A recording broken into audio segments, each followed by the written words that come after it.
আমি আল্লাহ তোর থেকে নেওয়ার জন্য আসি নাই, আমি দামে রব্বে কারীম তোর থেকে নেওয়ার জন্য আসি নাই, তোরে দেওয়ার জন্য আমি মালিক হাজির হয়ে গেছি।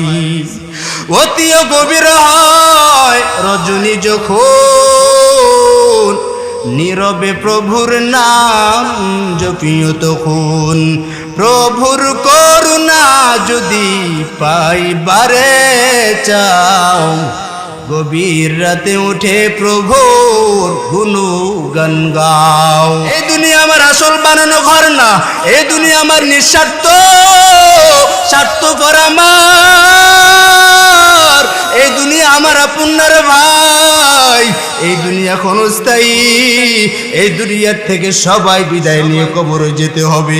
একটা পাওনার আবার কোনো ক্ষমতা নাই, একটা পাও লড়াইতে পারবা না, কেউ রেহাই পায় না, পাইবেও না, আমিও না, প্রধানমন্ত্রীও না, কেউ রেহাই পাবেনি বাবা বলেন।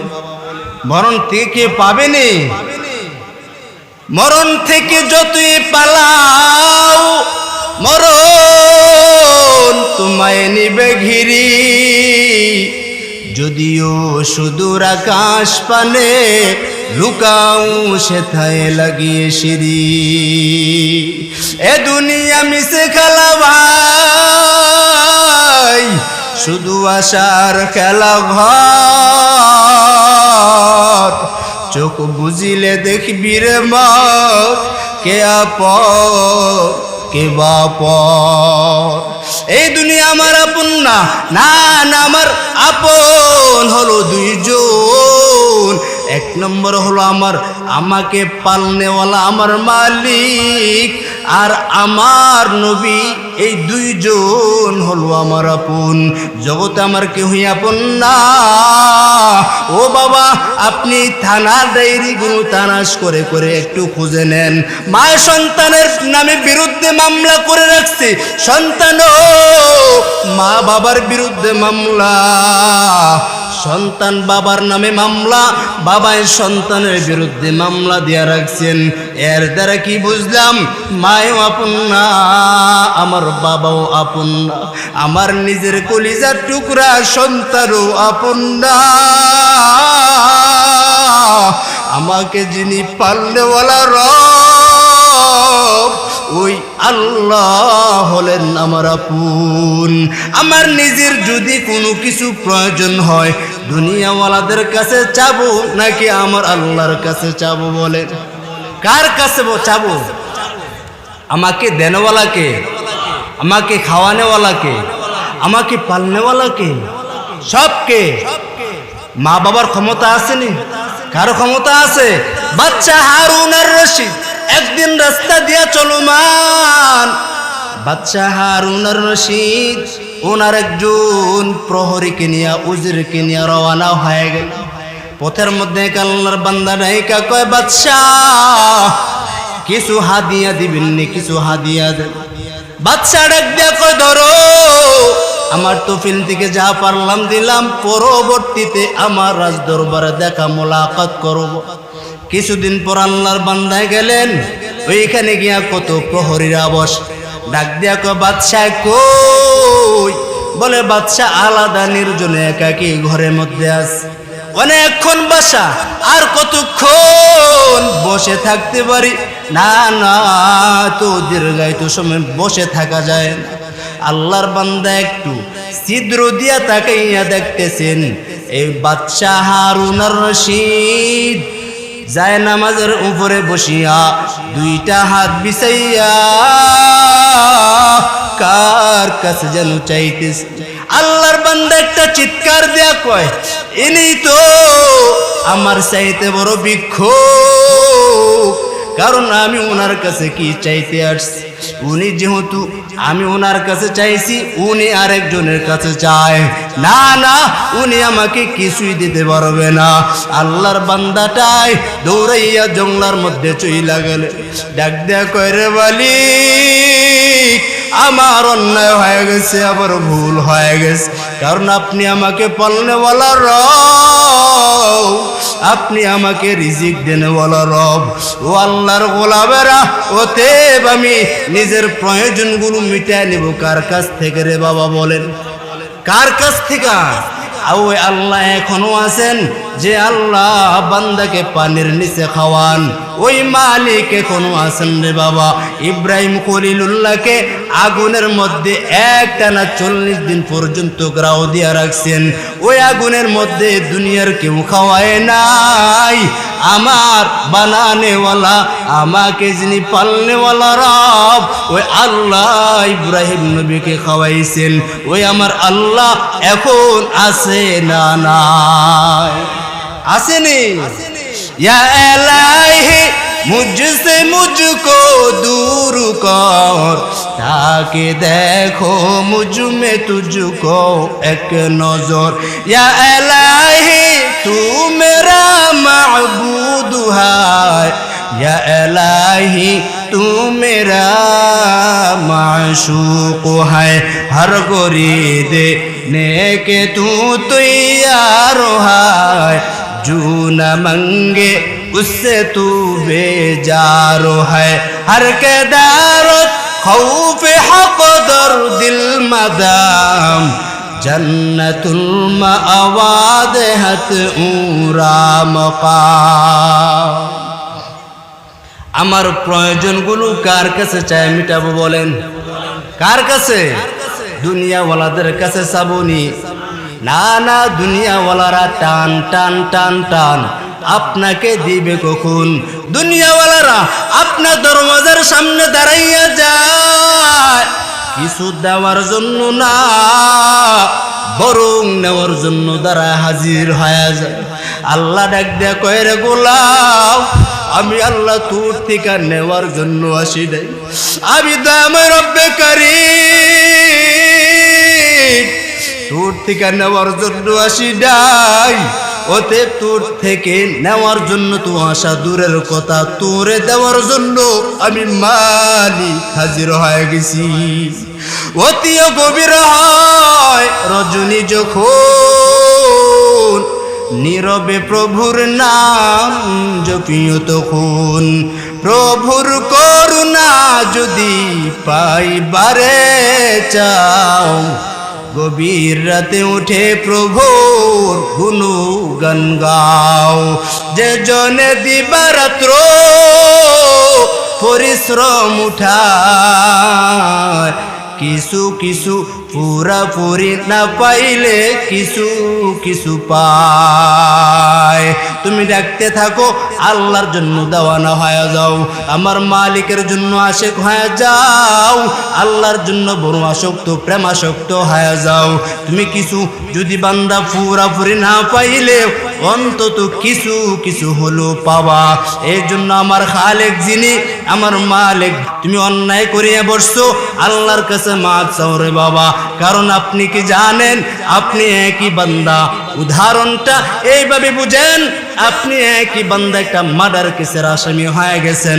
আপনি যদি বাবা, আপনার নামে এক দ্বারায় মামলা হয়ে গেছে, আবার আপনি একই গোলাম, অন্যায় করেছেন, অপরাধ করেছেন, মার্জিত ভুল করেছেন, আপনি করার কারণে দ্বিতীয়বার আবার দ্বিতীয় দ্বারায় মামলা হয়ে গেছে। আবার কোর্টে যাও, আবার হাজিরা দাও। একই গোলাম 5টা অন্যায়ের কারণে 5টা মামলা দায়ের হয়ে গেছে। একই বান্দা 5 ধরনের দোষ দিতে হবে। আল্লাহ তাআলা বান্দাদেরকে ডাক দিয়া কয়, রে গোলাম, আমি আল্লাহ তাআলার দরবারে তোমরা এতবার আশা লাগবে না, 5 বার দূর দেওয়া লাগবে না। আমি আল্লাহ তাআলা কোনো ধারা টারা দেখব না, আমি দয়ার মালিক দেখব বান্দার কলবটা ঠিক আসেনি। ওই কলবটা পরিষ্কার পরিচ্ছন্ন নিয়ে যখন আমার দরবারে আসবা, আমি দয়াময় রব্বে কারীম তোর জিন্দেগির গুনাহগুলো মুহূর্তেই খতম করে দিব। আমার দয়ার মাওলা রে,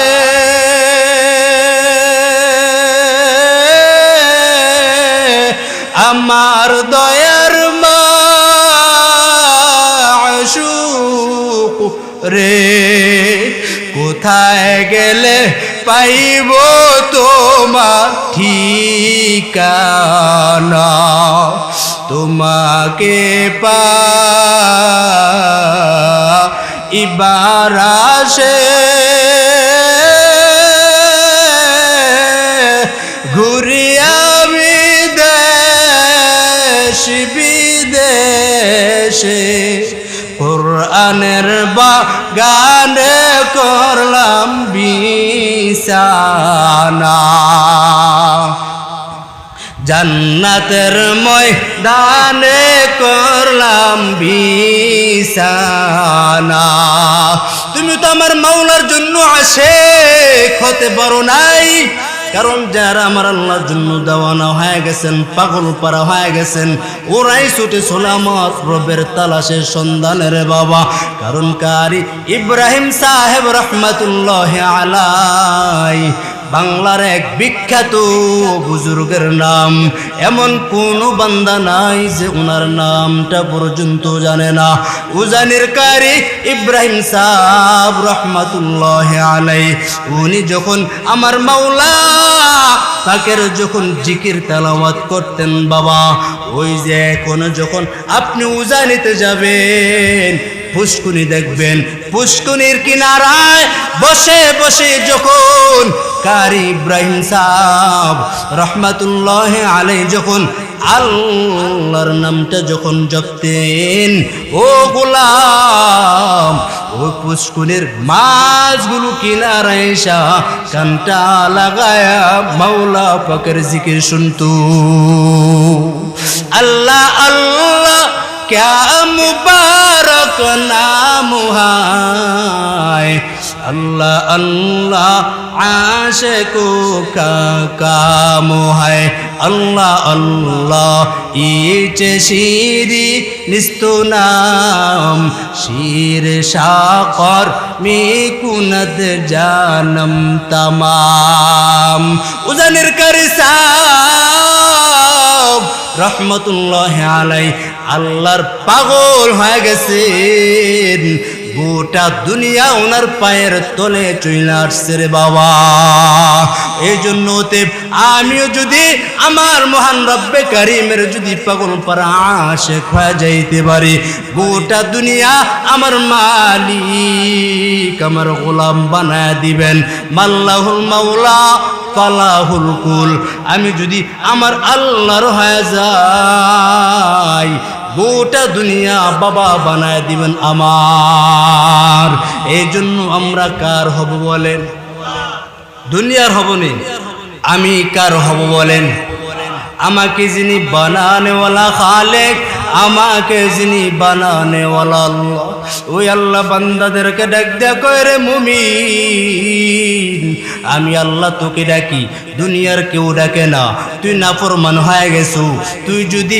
জালেম হয়ে গেছো তুই দুনিয়ার মহব্বত অন্তরে গাইতা ফেলাইছো কিন্তু আমি আল্লাহ ডাকি ওই আল্লাহ ডাকটাকে সাপ তোর মুখে কি একটু সারা দিবি না কারণ তোর মা তোকে ডাক দিলে তোর কলিজা ঠান্ডা হয়ে যায় ও গোলাম আয় আজ থেকে তওবা প্রতিজ্ঞাবদ্ধ হয়ে যাও আল্লাহকে ডাক দিয়া কও ওদের মালিক অন্যায় করব না ক্ষমা করে দেন বাবা তুমি বলবা আল্লাহ পাক তোমার চোখের পানিগুলো গালের নিচে পড়ার আগে রে বাবা তোমার জিন্দিগির গুনাহগুলো খতম বানায় দিবেন আমার রব এই জন্য বাবা আসেন আল্লাহর কাছে একটু পেয়ারা বান্দা বলে দাবি করি আসেন না একটু আল্লাহকে আল্লাহ বইলা ডাক দেন আসেন না আমার মালিক রে একটু ডাকি আল্লাহকে যদি একটু ডাকেন আমার আল্লাহ খুশি হইয়া কি দিবেন কারো জানা নাই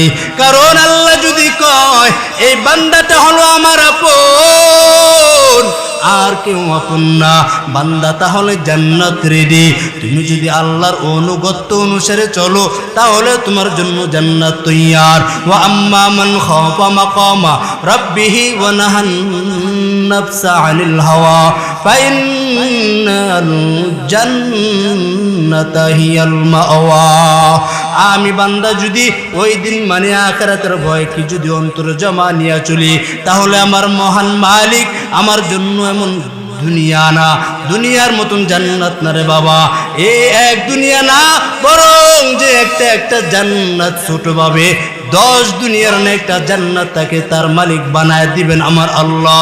ওই জান্নাতের মালিক যদি হতে চান বাবা, আল্লাহর নাফরমানি করিয়া পারবেন না, আমার মহান মালিকের অনুগত্য করে আগাইয়েন, আমার মালিকের কাছে চাও, আমার মালিকের কাছে বলো রে বাবা।